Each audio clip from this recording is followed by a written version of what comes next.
В историческом парке вы можете посмотреть не только выставки, но здесь и есть и другие мероприятия. Ко Дню Республики здесь и проходит круглый стол.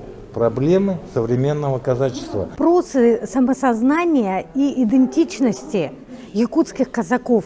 Якутские казаки, как единственное сохранившееся подразделение городового казачества, оно очень своеобразно, имеет яркое своеобразие и коренным образом отличается от казачества традиционных казачьих областей, к которым мы привыкли: Дона, Кубани, Терека и так далее. Заинтересовать результатами своего круглого стола, заинтересовать общественность, исследователей, чтобы вот как-то больше внимания обратили, потому что, допустим, о ямщиках исследований очень много, о русских арктических старожилах исследований давно много, а вот о якутских казаках почему-то таких исследований нет. Ну вообще якутский казачий полк, вообще казаки, это не только, так скажем, русские.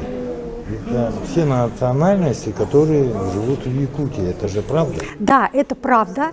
Якутское казачество изначально формировалось на многонациональной основе, потому что в Якутию служить шли в основном жители русского севера. Среди них были не только этнические русские, но и представители коренных народов русского севера. Затем стали активно при освоении Западной Сибири, в этом процессе стали активно участвовать народы Западной Сибири, ну и впоследствии уже и народы Якутии. Такой есть интересный факт, что в XVIII веке в якутский казачий полк на службу были присланы два японца.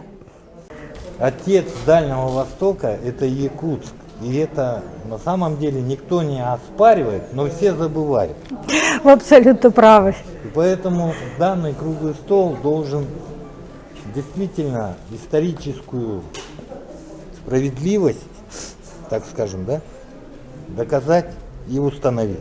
Ну, в какой-то степени, да, этому вот роли Якутии, якутского казачества в открытии присоединения Дальнего Востока и Приморского края, например, хорошо отражена в замечательном альбоме «Пути великих свершений».